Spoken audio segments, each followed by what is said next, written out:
Welcome back to River City Live, and time now for some River City pets. That means my friend Dr. Michael Harris of 6th Street Vet is with us. We call her Dr. Mike, and Mojo is here. And pay close attention because Mojo has never been on TV without treats in Dr. Mike's pocket. I'm a bad mom. I forgot the treats, and he's looking, but there's sadly nothing to be had. But we'll take care of him later. Oh, so. Yes. Oh, yes. It's a discipline. It's a discipline. Acting is so hard. We're talking about something that I'm thrilled to discuss. Lumps and bumps on your dog. Yeah. We find them all the time on our Rottweiler hound, Sophie, and the kids and I get so scared. Exactly. And you know, it's funny, it seems like kind of a boring topic. Every pet I've ever had has had at least one lump or bump at some point that worried me. So we'll talk a little bit. A lot of these things are no big deal, and they're not necessarily something you have to run to the vet for, but you should ask about it at your next appointment. So some of the most common ones, we see these things with little skin tags or warts. You know, those are almost always benign. They don't have to be removed. They're kind of genetic, so certain dogs like Schnauzers and Poodles are famous for getting them. Do they get them more when they age? They do. Okay. It's kind of an aging thing, kind of like in us. They should all get looked at, not an emergency. We tend to remove the ones that are in a place that bothers the dog or bothers us, you know. The other thing you'll find is these kind of soft, squishy lumps under the skin. A lot of times we call them fatty tumors, or they're called lipomas, and Mojo has one on him. So, you know, it's a good idea, take a feel, and his is on his neck, and it's right here. So if you run your finger, you can feel his. I do feel that.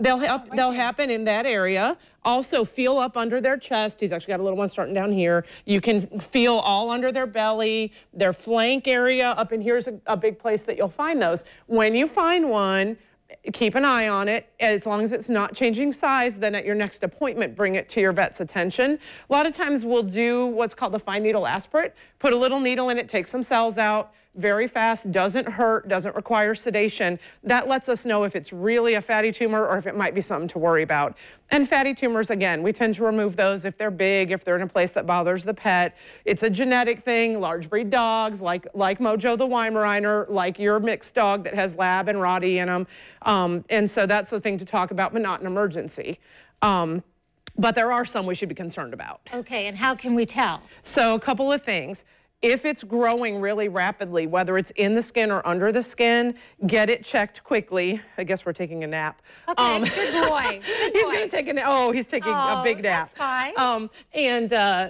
So anything that comes quick. And on a light-colored dog like Mojo, one thing you can do if you're not sure, take a Sharpie marker, draw a circle around it. Go back a week later, and if it's bigger, you're like, okay, this is growing fast, I should get it checked, you know?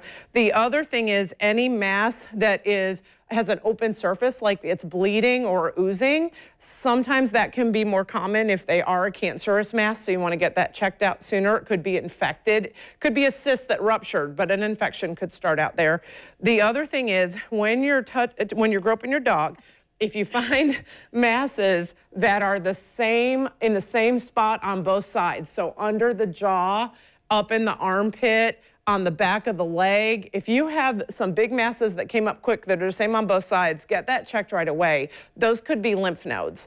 And it could just be a lymph node doing its job, reacting to something getting bigger, but there's also a cancer in dogs that's pretty common called lymphoma, and it could be that. Very easy to test for, and the sooner we find out about it, the sooner we can intervene. Okay, so I think you've really done a great service, though, to the panicky parent, which is me, and every single lump and bump, I'm panicked and I'm on the phone, and now you get to be the one on the other end of the phone. Thanks, Dr. Mike.